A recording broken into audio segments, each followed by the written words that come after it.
Hale Media Group presents Go Blue Hoops, where Michigan basketball's past, present, and future all come together in one show. Hosted by former Wolverine great, 10-year NBA veteran, and longtime ESPN and NBC college basketball analyst Tim McCormick. Each episode goes beyond the box scores, from championship memories and recruiting stories to sharp breakdowns of the season ahead. Insight, legacy. Michigan basketball. This is Go Blue Hoops. Hail to the victors valiant. Wow, this has been so much fun to watch Michigan destroying high-quality team after high-quality team. Welcome to episode 10 of the Go Blue Hoops podcast. We are sponsored and created and supported by Hale Media Group, and we're so excited to talk about this fantastic team. On today's episode, we've got great stuff to talk about. The blowout win against USC, the game against Penn State, and we have our Michigan Man podcast with the great Hunter Dickinson.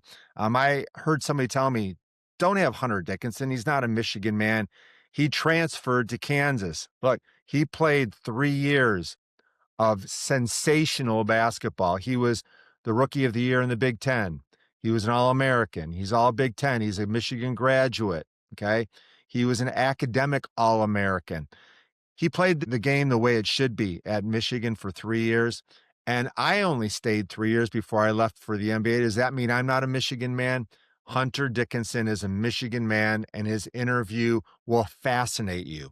Also, I'm so excited to break down this Michigan team. They've got so many strengths.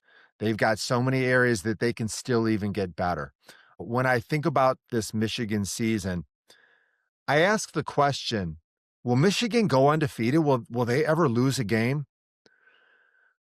I think Michigan will lose a game this year. I really do. And I don't think that is a problem. That's not an issue. Why? Because if they only lose one game, that means that going into the Big Ten tournament, their record would be 30-1. I will take that right now.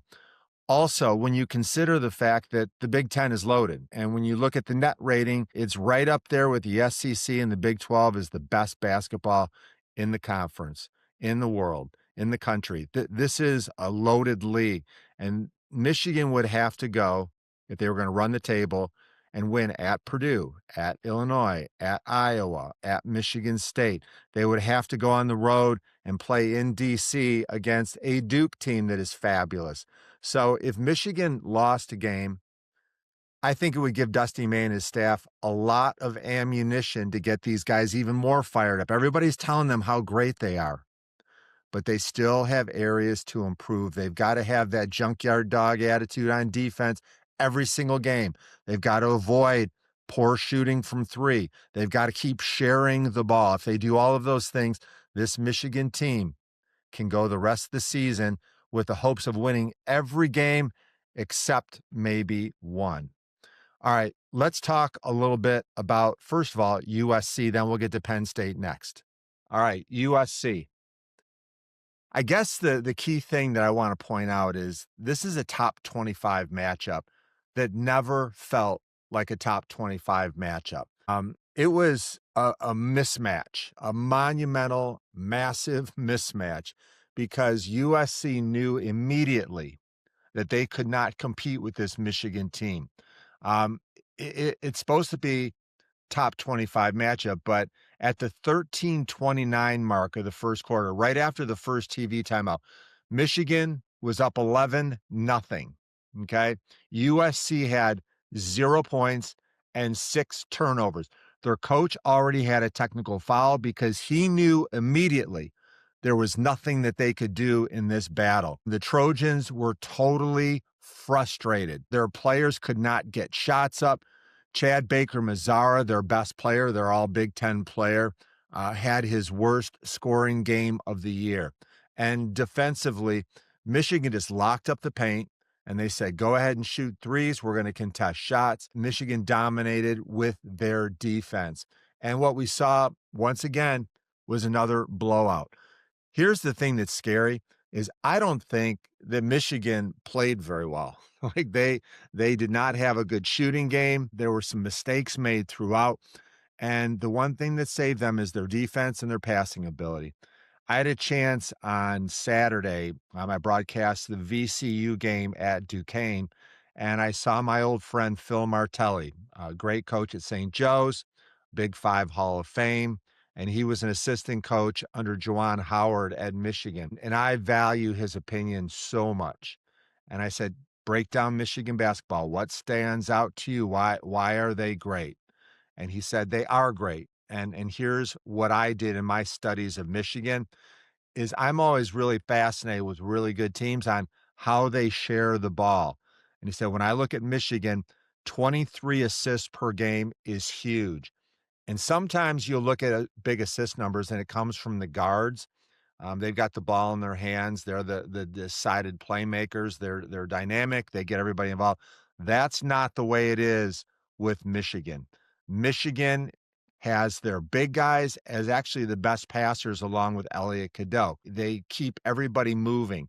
They are deep and diversified. Michigan can beat you in so many different ways, as is evidenced by already 4 Michigan players this year have had double-doubles. The 3 front court guys and Elliot Cadeau's had a double-double. The other thing that I really liked about Michigan USC is that you've got to be able to be game plan specific on every opponent. Figure out what they're good at and take it away.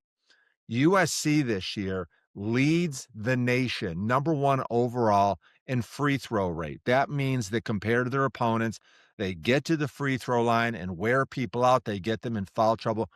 I thought Michigan played their most disciplined defensive game of the year. They didn't get any dumb fouls. They stayed in position. There was never a threat. Michigan plus 22 points in the paint. Michigan forced 21 turnovers. They forced a lot of frustration too. 4 players off Michigan's bench in double figures. And more than anything else, Michigan won by 30 points again without their A game. Was the game a little bit boring? Yeah, because we knew right away who was going to win and had a pretty good idea what the score would be. Also, USC is high scoring. They have a bunch of guys that get out in transition. They live at the free throw line, and they could not score. Michigan keeps them below 70 points. A-plus effort in terms of game planning and scouting reports. Probably a B-, C+ in terms of what Michigan is capable of. All right, so when I think about our guest today, I found it interesting. I had a friend of mine that said, you don't want this guy on the podcast because he left Michigan for Kansas, and he's not a Michigan man. I said, are you kidding me? Hunter Dickinson, 3 years at Michigan, 2-time All Big Ten. He was the Rookie of the Year in the Big Ten.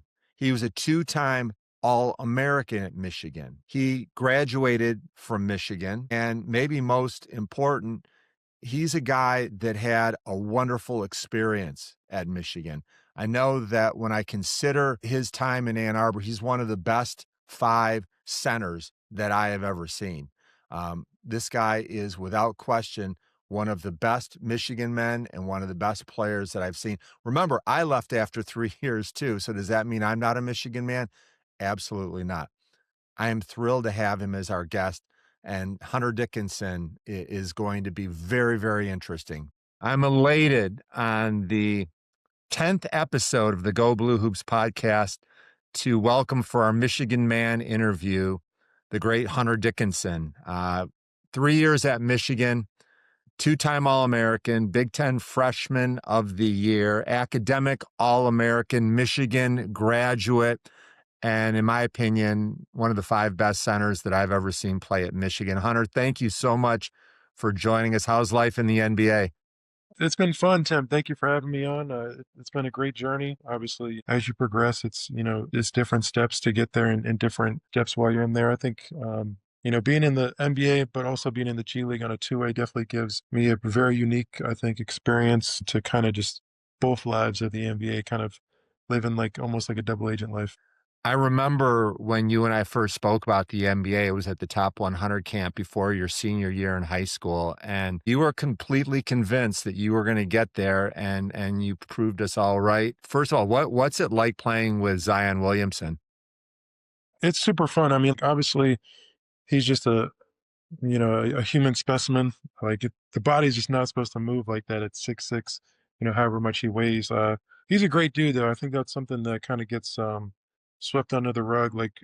Obviously, getting to know him over the time that I've been here, he's been a great dude to me. Like, super nice to everyone around, and I think that's something that I don't think that gets talked about enough. He's a great dude, but also a great teammate. I've got a tough question for you. The NBA started 1946. How many total players have ever played in the NBA? Because you're on that list now.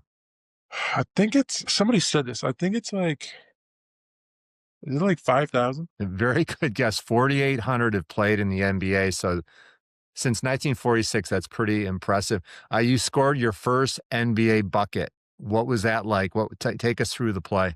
Yeah, no. So we ran. It was like kind of like a high angle play, and so I set a high ball, step up screen for Jeremiah, and then the way the Grizzlies were playing, it was they were given the pocket, so I work on the free throw line, kind of floater push shot a lot, and so it was kind of natural to me just to get in there, and they gave me a lot of space, and I work on that shot a lot during the game. It didn't feel much, but afterwards, I had to kind of step back and really realize what I just did to be able to actually not only play in the NBA but actually get a score a basket was a really cool feeling and something that I'll definitely remember for the rest of my life for sure.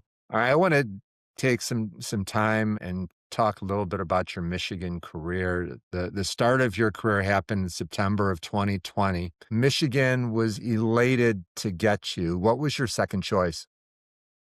Second choice was going to be probably Florida State. Why Michigan?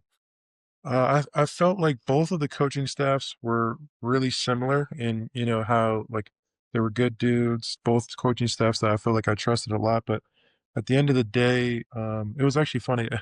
I went to a game of Isaiah Todd because he was playing at my high school, and obviously he was committed to Michigan at the time, and I was kind of unsure if we would be able to play together.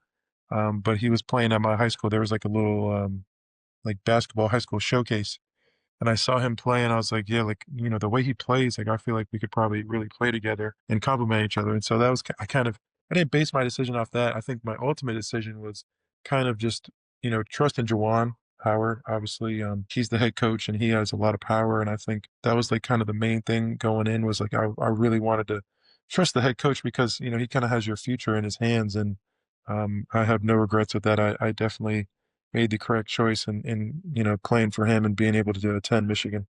You mentioned Juwan Howard. I probably attended 10, 15, maybe even more practices during your 3 years at Michigan.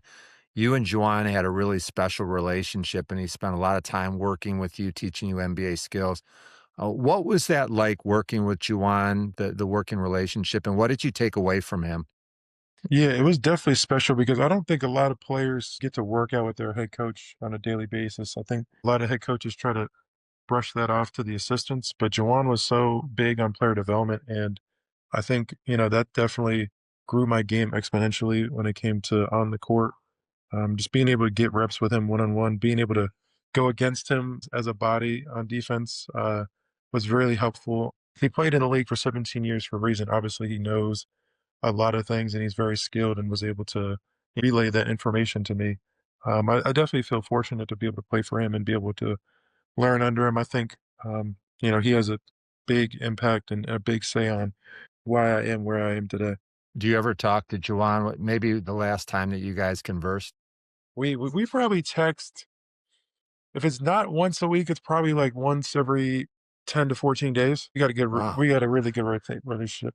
Whether it's either, me or him, or if it's a group chat with me, him, Jace, me, him, Jet, we got a couple of different group chats with the Howards. And so I'm texting him pretty frequently. That makes me smile. That's wonderful. That relationship with a coach, the mentoring, the role modeling is huge. That's great, Hunter. So your freshman year, you're all Big Ten freshman of the year, so you had high success right away. The team was really good too with Franz and Isaiah Livers and Eli You guys won a Big Ten championship, played in the Elite Eight. What are some of the memories that really stand out about that team in your freshman year? Yeah, I mean, obviously, like, because it was COVID, it was just so different than, my other 4 years of college. I just remember, like, getting there and just going instantly to the hotel that we were in for the whole summer. Like, obviously never living in the dorms, we had the apartments.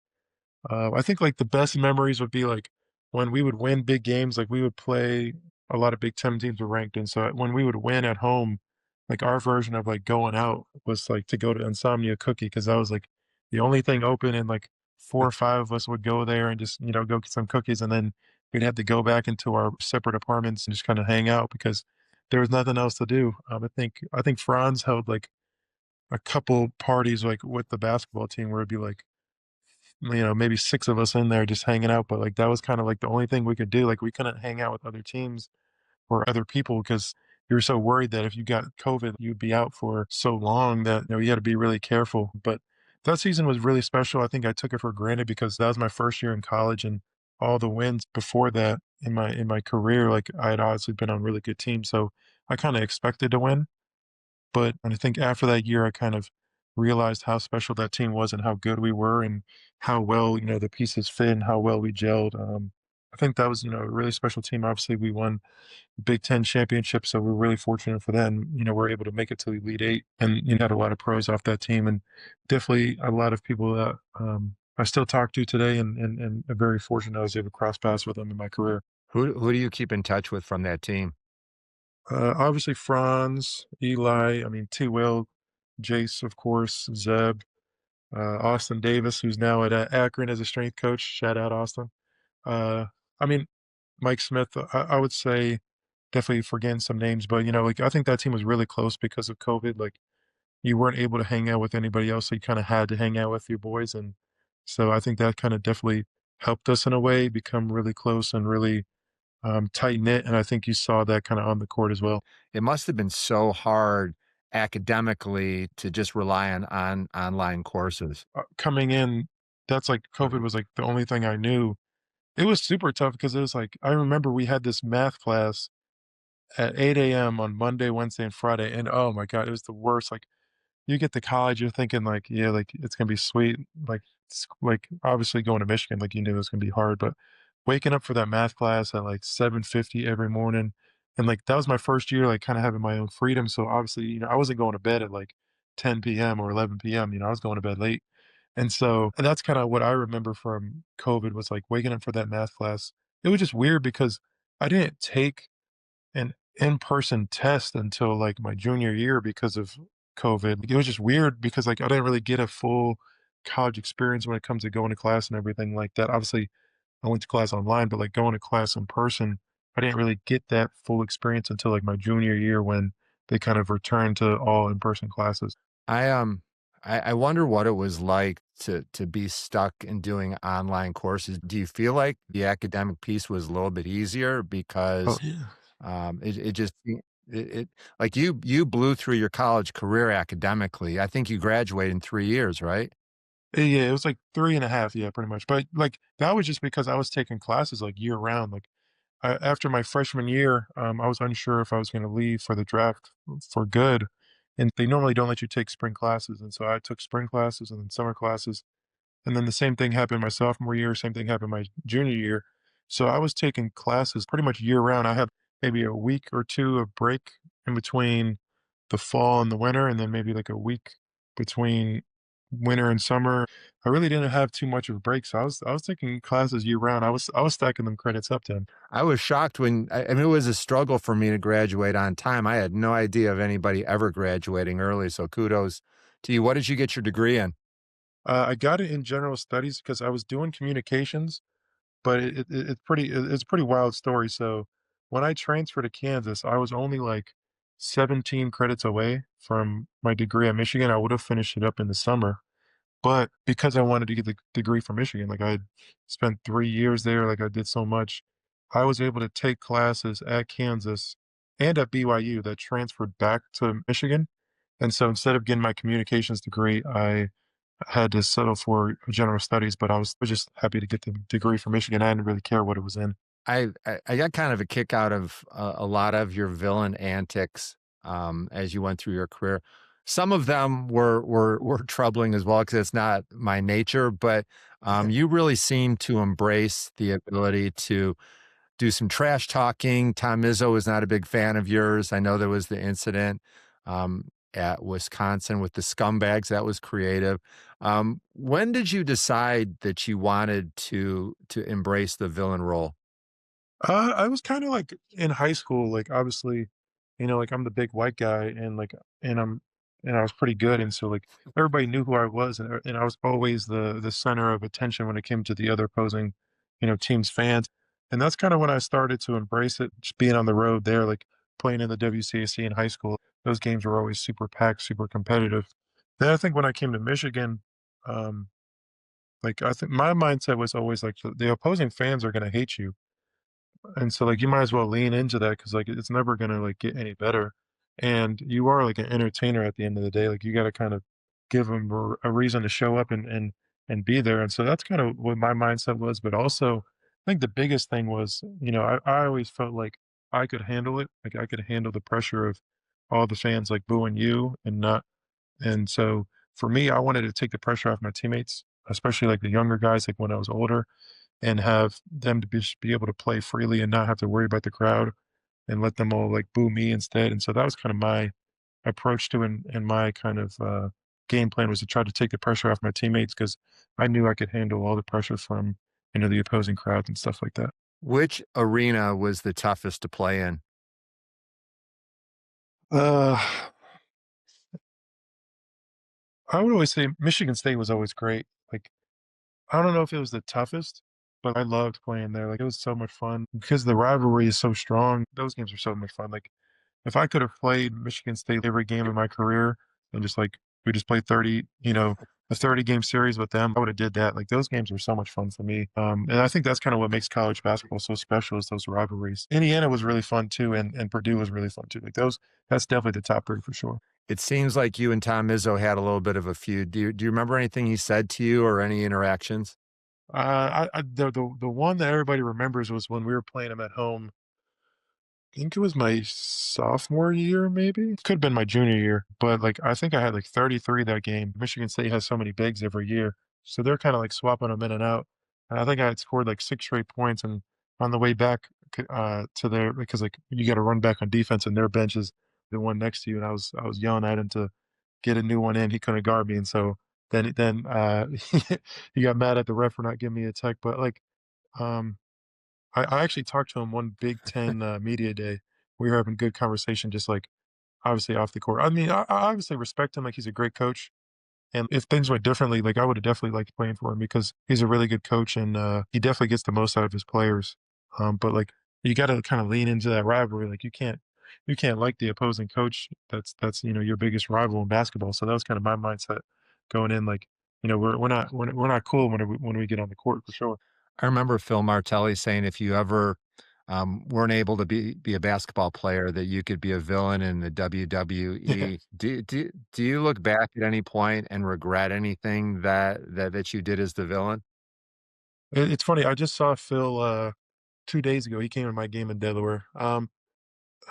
No, like, I think that I think about this a lot when it comes to my career in college, like, do I regret anything whether it comes to the transfers or, like, any individual things I did? Like, I don't really think so, man, like, I think it's always hard to live with regrets because then you're always gonna think about it, through for the rest of your life. I think, you gotta just everything that happened for a reason, and everything that happened kind of shaped, where you are and what you are today. And I think, you just got to kind of roll with it and kind of embrace everything that you did. I wish we would have won. That would have been a lot funnier and a lot better if we won. I think, that kind of happens when you're the villain and you kind of stick your neck out there because there's a chance you lose and it backfires on you. And it did that day. But like, I think, that kind of made me who I was and kind of gave me confidence that I had going into games. You had a couple trips to the NCAA. You had great games against your rivals. Is there one game that stands out to you from your career? Um, I would say at Michigan, there's a couple, like the game versus Penn State my freshman year when I really like kind of when Austin Davis got hurt and I was coming off the bench and he got hurt. And that was like the first game where I think I had like 22 and 9 or something like that. And that's kind of when I started to take off. And then the very next game versus Maryland, I had like 29 and 11 or something like that. And that's kind of when I started to really take my steps of, becoming, the main focal point and the All American in the Big Ten freshman year. I think those two games, I definitely remember. The Michigan State game that we just talked about, that's like something that I'll live on. And then I think at Kansas, maybe like it was one of the first games of the season, my first year there. We played Kentucky. I think I had like 20, like 27 and like 23 versus them. I think that's something that I remember. Like those games, I think are the ones that I think of first when it comes to my career in college.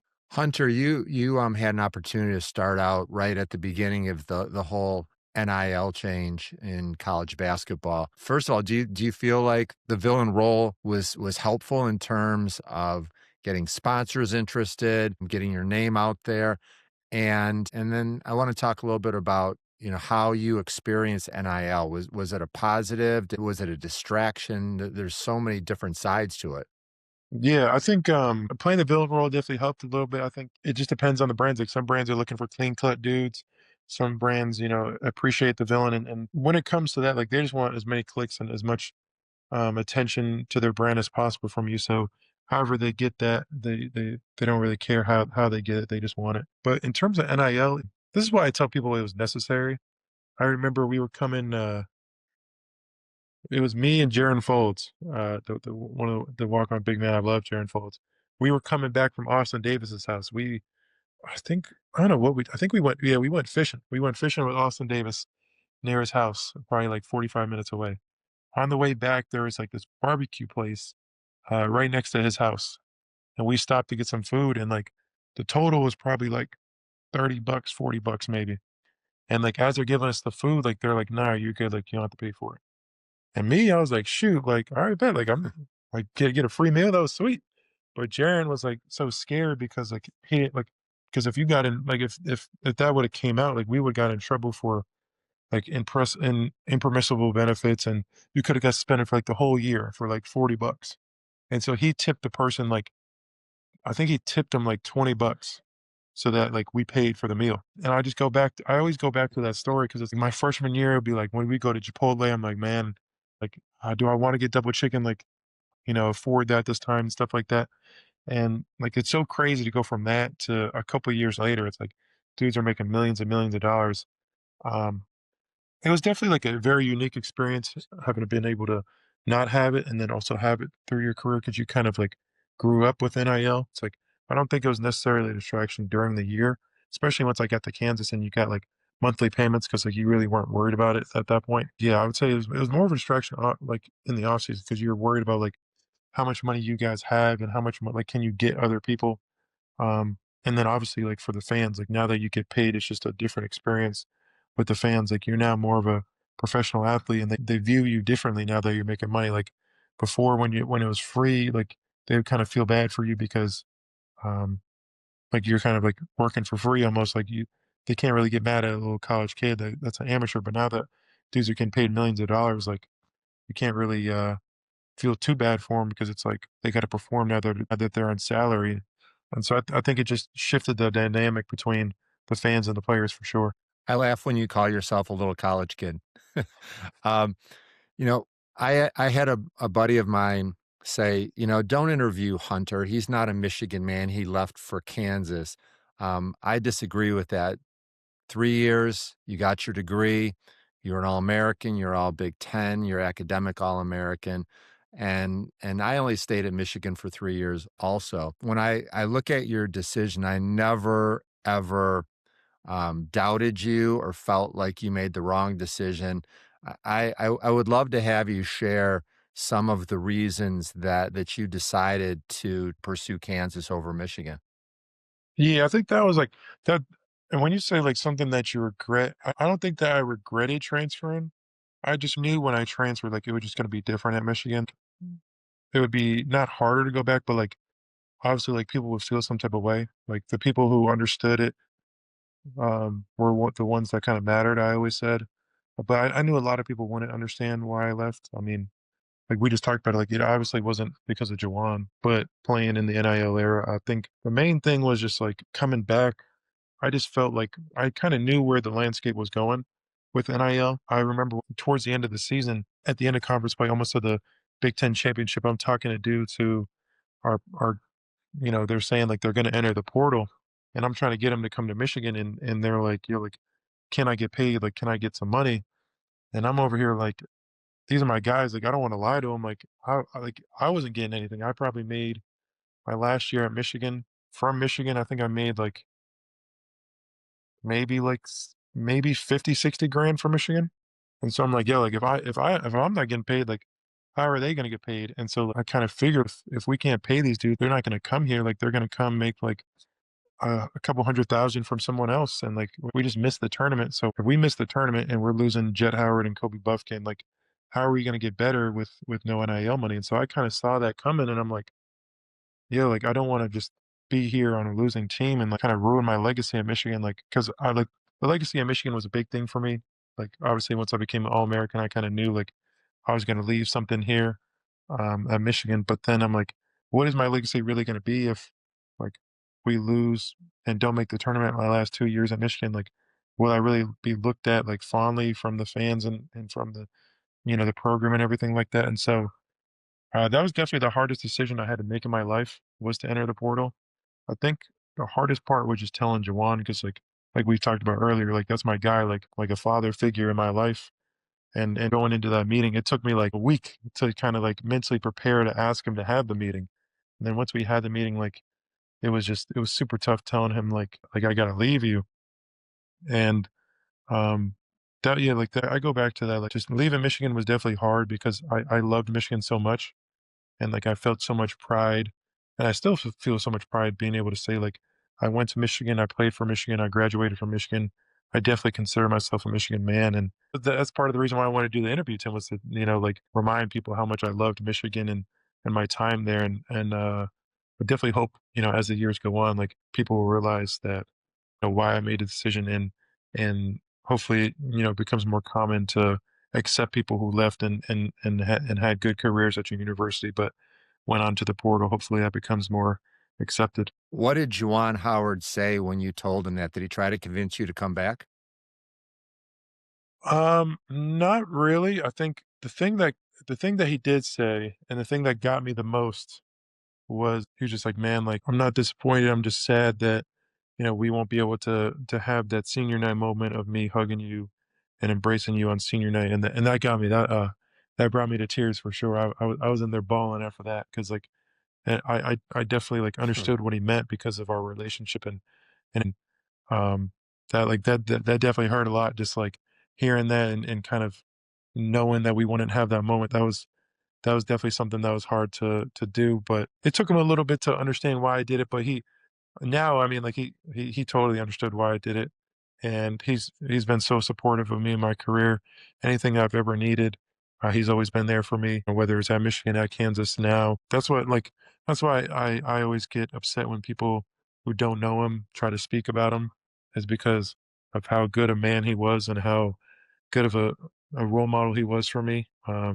Like obviously, like everybody has their moments, and I always tell people like if there was a camera following you your whole life, and it went viral anytime you did something bad, like there would be a lot of people lives that would be ruined.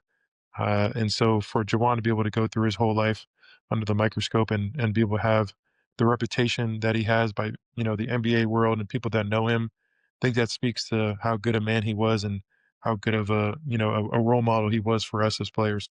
I relate to that story so much because I remember back when Juwan was a high school player, he came to Ann Arbor and Bill Frieder said, "We have this recruit. He's the best player in the country. Tim, will you go work him out at the IM building?" And I did. It was just Juwan and I.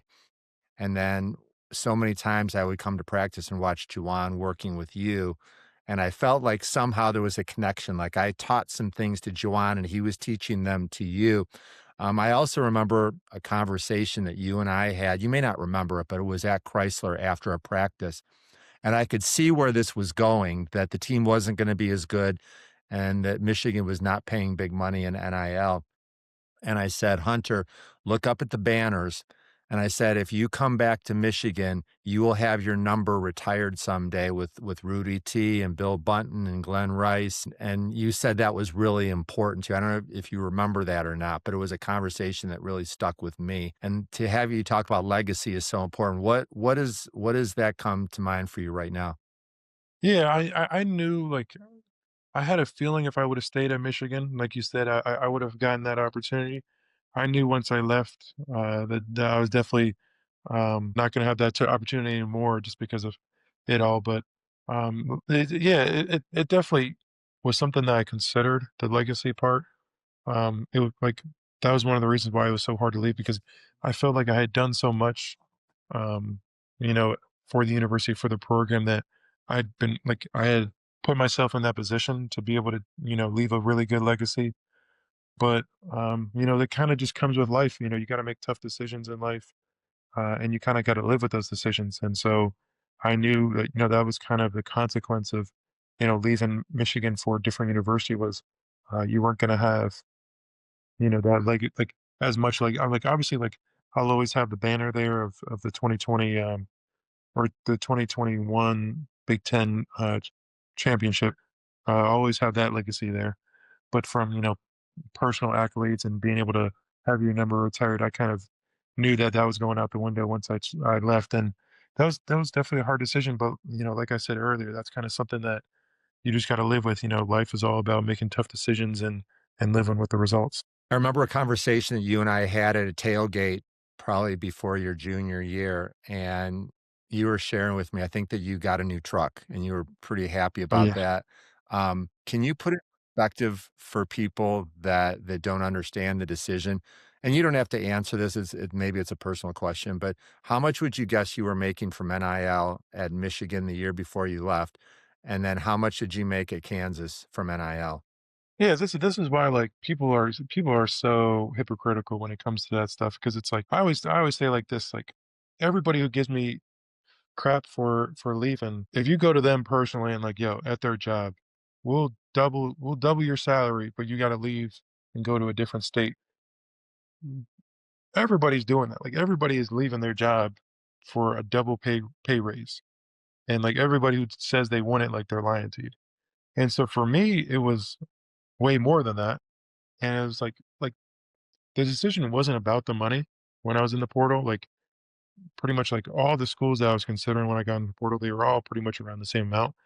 It was truly just like I wanted to go and win somewhere and like be able to give myself the best chance to be able to be an NBA player. Like like it was never about the money, but when it comes to like what I was being offered compared to what Michigan was offering, like it was it was more than 5 times what I was making at Michigan for sure. So I'll leave it like that. It was much more substantial. Like if they offer me what they're paying dudes now in Michigan, I would have never left. I would have definitely stayed. Like the money that, and I feel like I kind of started that transition. Like, yeah, like I think me leaving kind of opened up Michigan's eyes to NIL. I think the football team kind of having an unsuccessful year the next year helped a lot too. But I think especially with the basketball team, people started to realize after I left, and then they had a really bad season. Like if we don't start doing NIL, like we're never going to be able to compete. And so I think my leaving was almost not necessary, but it definitely opened up committing to NIL more, because um, like that's kind of where college basketball and college sports is going. Is you got to pay players to be able to have a chance to get them to come to your school. I appreciate your honesty. It's a great answer. Um, at Kansas, and I don't know if this is true or not, but you had a deal with Adidas, with CVS, with Call of Duty, with Wendy's.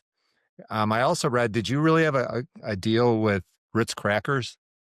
Oh yeah, no, yeah, hey, Tim, I was doing it all. Especially my senior year, I was doing it all, baby. I was doing it, almost everything that came through the inbox my senior year. But I was definitely I was definitely blessed to do a lot of fun deals in college. I was able to do a commercial, like, and be on TV with great clips. And so I definitely had a great list of sponsorships that were really fun and really cool for me. So I also wanted to, this might be a tough one. I know you'll be candid. In the Baseball Hall of Fame, when a pitcher goes in or a first baseman or a they have to wear the hat of their favorite team. If you were going into the Hall of Fame, would you wear a Kansas hat or a Michigan hat? Yeah, that's definitely a tough question. I think like if I could have it my way, I would do one of those things where they split they split the hat in half, and you get both Michigan and Kansas. I think during my career at Kansas, I don't know if I did enough to warrant that. Like I don't think I won enough games and impacted the program enough to be able to really say that. Obviously, like I know Bill and all the coaches would say that's wrong, but I don't think I impacted winning enough and left a big enough mark at Kansas to be able to have them. So like I think I left more of a legacy at Michigan. Being able to win a Big Ten championship and being able to have all the accolades. Obviously, I was All American at Kansas, but I definitely wish I could have both. But I don't know if I left enough legacy at Kansas. A lot of people will be surprised at this. In the history of college basketball, you are the only player that was an All-American at 2 schools. Lou Alcindor was not, Bill Russell was not, Jerry West was not. You are the only one. Did you know that? And what does that mean to you? Yeah, somebody told me that recently. I think it was like this summer. Somebody told me that, and I mean it definitely helps when you're an All American at the first school and you're already pretty good. I mean, it just goes to show like all the hard work I put in. Obviously I went to 2 great institutions and 2 great programs where a lot of that All American accolades and stuff.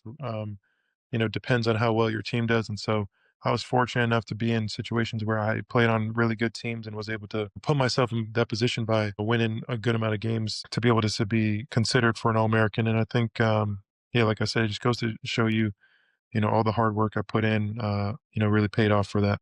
What was it like playing at Kansas? What was it like playing in the Big 12? What was it like playing for Bill Self?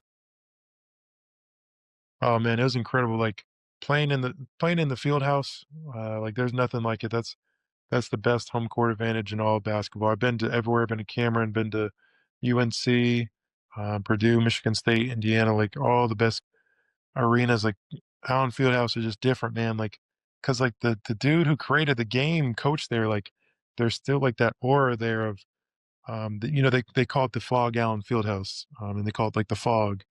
And what would always give me goosebumps before I played, the last time we ran out of the tunnel, it would be like 10 minutes, like 9 minutes before the game started. We would run out of the tunnel for the last time after Coach Self spoke to us.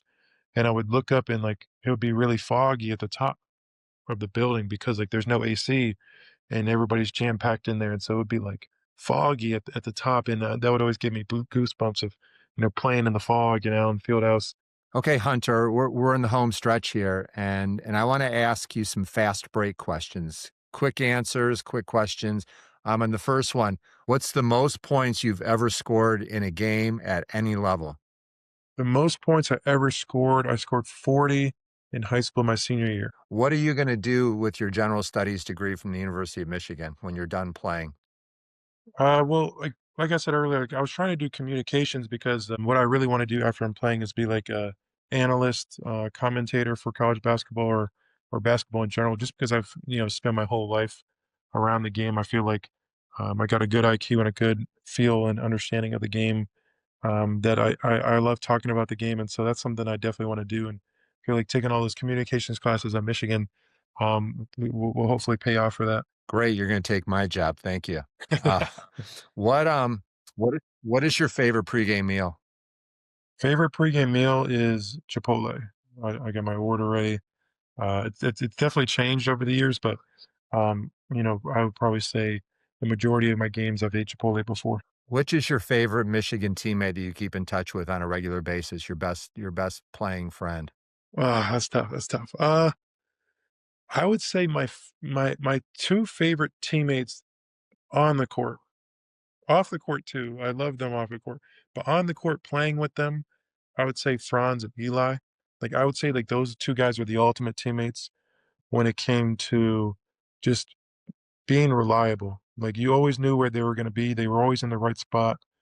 They rarely messed up, especially on defense. Like, playing at Michigan with Juwan, like, we had a pretty, like, complex, defensive scheme and system, and, like, Eli and Franz, like, they were always in the right spots, always doing the right things, and it really made my job a lot easier knowing that I had that. I'd say those 2 guys were probably my favorite teammates, like, on the court and, like, again, off the court too, but on the court, I think those are my 2 favorite teammates. What do you drive? Right now, I got a rental car. You know, being on a two-way, it's great because they're able to get you rental cars. I had a Ford Bronco at Michigan, and then when I went to Kansas, I had a Range Rover and then a Ford Raptor, and now I'm driving a Jeep Wagoneer. So all big cars, Tim, all big cars. Smart man. What about Lawrence, Kansas or Ann Arbor? Which is your favorite? Man, that's like I would say Kansas was a lot of fun because like that is truly like a college town. Like Ann Arbor, like it was a college town, but it was different because like it had like the downtown there. Like in Lawrence, like you got the school and you got like one long strip of stores and like that's pretty much it. And like Iowa Street too, like that's like another long strip of like food spots and stuff like that in stores. But like it's really the school and Mass Street is like kind of what Lawrence has. And it was so much fun there. I don't know though, like Michigan, it, if I had to go 4 years somewhere, I would say Michigan was a little bit better because like they had the downtown and like I think there's like a little bit more to do. But if you're there for like 1 to 2 years, man, Kansas was a lot of fun. Kansas was a lot of fun. I think that's why I felt very fortunate because I went to 2 places where there were 2 different experiences, but 2 great experiences that I definitely am really fortunate that I was able to experience. Who wins 2020 Big Ten champs or the current Michigan basketball team? Man, this current team, they might be one of the best teams I've ever seen. Like they are incredible to watch. I think, the last game they played versus USC, they won by 30 and they scored, what was it, like 90 something points. And I don't even think they played that good, Tim. Like I think that was kind of an off night for them. They have a chance to be one of the best teams of all time, regardless of the year. I was texting Ant Wright, like, man, I don't see this team losing. Like I don't see it. I don't see a scenario where they lose a game. Like they're just so good and they have so much depth at multiple positions. I think they have the best front court in the country. I think they have a top 5 player in the country in Yaxel. I think it'll definitely be very fun year for them, and I think it'll be very fun for us alumni who get to watch them now. How would you attack Adaimara and Merez Johnson and Yaks on that front line if you were playing against them? I mean, you definitely like it's tough because Mara is so big, he's able to protect the rim. Then you get Merez Johnson and his motor, those 2 guys, and then Yaxel is so versatile. It's tough, man. I don't know. Like you got to have some great players. I think everybody's really excited for the Purdue matchup because Purdue kind of has that size that they're able to match up with them. But I don't know if they're able to put somebody on Yaxel that would be able to have the size, but also the versatility that it has. I think that's kind of what makes them so special. Is you can have 2 really big guys on Merez and Mara, but I think Yaxel's kind of that key to where the versatility, being able to stretch the floor, being able to, be a primary handler, I think really helps them be kind of really unique and really good. All right, final question. As an analyst, I want you to give me something that Michigan basketball can improve. Everybody knows they're really good. What's the one area where you think that they need to get a little bit better? And I think their Achilles heel that could hurt them, like maybe complacency at this point, Tim. I think like just getting bored with the basics and getting bored, with the wins. I think as long as they don't stay complacent and keep being aggressive and keep being eager to win, I think that's the biggest thing right now that could hinder them. I think some people talk about the 3-point shooting. I think they've really cleaned up the turnovers this year. I think last year that was kind of the biggest thing was turnovers for last year's team. It's funny, I watch college basketball, so I knew Michigan basketball last year. But I think just the complacency, always staying eager, always wanting to get better. I think that if they continue to do that, the sky's the limit for them. And I think they have the best chance to win it all this year for sure. Hunter Dickinson, thank you very much for joining us. We've been friends since you were in high school. I loved watching you play. I know you're a great Michigan man, and we all want you to have a 15-year NBA career. Keep up the good work, and thank you again. Thank you, Tim. I appreciate you having me on. It was a great talking to you. And for all of our followers and listeners, this has been episode number 10 of the Go Blue Hoops podcast on Hale Media Group. Thank you so much, and go blue. Go blue.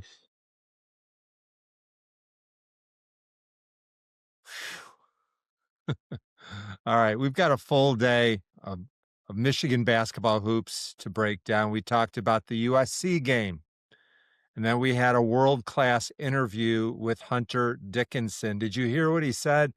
The one thing he worries about with Michigan is complacency. Is that the only way they can lose if they're not ready to play? Nice job, Hunter. You picked that out. That was scary to me.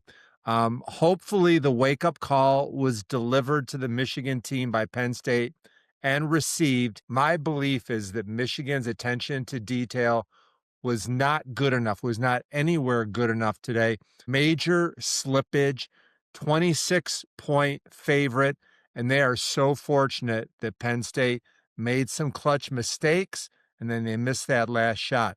Penn State is not a very good team. They had lost 4 of their last 5 games. They're 0-4 in the Big Ten. Caden Mingo, their best player, one of the best freshmen in the country, probably the best freshman in the Big Ten, not playing. Another reason for Michigan to relax. It's a midweek game, probably a somewhat dead environment. When Michigan was shooting free throws, it looked like nobody was in the end zones at either end. And really, before the game started, I'm to blame too, because in terms of complacency, if you would have asked me what will the score be, I would have said 90-60. And Michigan played a lot of this game with that kind of mindset, like we are big and powerful and strong and invincible, and we'll do whatever it takes to win at the end. Well, that was very dangerous. And here are some of my observations and concerns. First of all, rebounding-wise, Michigan was pounded on the glass by the worst rebounding team in the Big Ten. They gave up 15 offensive rebounds, and that was ridiculous. When a team gets extra shots, it builds their confidence. It makes them very tough to defend. Second half, Michigan was outscored by an anemic offense from Penn State by 7. They gave up 41 points in the second half. They overcommitted. They were too aggressive in situations where they didn't need to be. Penn State almost won this game at the free throw line. Penn State has no shot blocking at all. They are the worst shot blocking team in the Big Ten. And I thought that Urick controlled the paint. Michigan did not do a good job attacking. They were not very good on the offensive boards. And Merez Johnson, man, we love the guy. But if we're going to praise him every single game for being a warrior and tough and strong, 20 points tonight, he had 3. We have higher expectations for him. Also, I thought Elliot Cadeau was subpar. Same thing. We're loving on him after every game. Well, you know what? If you have 1 assist and 3 turnovers and miss a clutch shot at the end and have a horrible turnover, we're going to talk about it. So Merez and Elliott are 2 guys that I definitely thought did not perform well enough. Also, Yax, you're a great player. Get the ball to the rim. He was 0 for 4 from 3. You shoot threes after you've built your confidence. You get into the flow. You know you're knocking a few down. Those are the negatives. The positives: Michigan escapes. They're 14-0. There's a lot to learn. I promise you that Dusty May has been telling his guys about the need to get tougher, to get more aggressive. Don't listen to the outside noise. You've got to be able to filter it. I'm sure his message is you're good and you're capable of more, so much more. Don't relax. And I promise you, he has their attention now. Other good news, Michigan's bench was stellar. LJ Cason with 14. McKinney was tough. Roddy Gale had some big buckets. One thing that I thought was pretty interesting, I wrote this down. Michigan has now had 7 players lead the team in scoring. Merez, 4. Lendeborg, 5. You've got Mara, Gale, Cadeau, McKinney, and tonight, LJ Cason. I don't think anybody in college basketball has 7 players that have led the team in scoring. That balance really impressed me a great deal. Also, when you think about the importance of having to get a stop when you need a stop, there were 7,000 fans at that gym tonight, and they were all ready to run on the court and celebrate with the players and be on Sports Center tomorrow. And Michigan was able to get a stop. And the switch late when they were trying to get DeLeon a shot, I thought it was a great contest by Namari Burnett. I think he's the best on Michigan's team at contesting without fouling, and it was a clutch defensive play. So the good news is Michigan continues to roll. They're 14-0. We can still look at all the positives so far and not have to focus on a debacle in State College. But keep it up, guys. You've got to play better. You got to play harder. But still 14-0 is the only thing that matters. Thanks for joining us on a full day of Michigan basketball on the Go Blue Hoops podcast. We thank Hunter Dickinson, and thank you so much for Hale Media Group for being great partners. Go Blue. If you like this kind of content, please like, share, follow, and subscribe. And as always, Go Blue.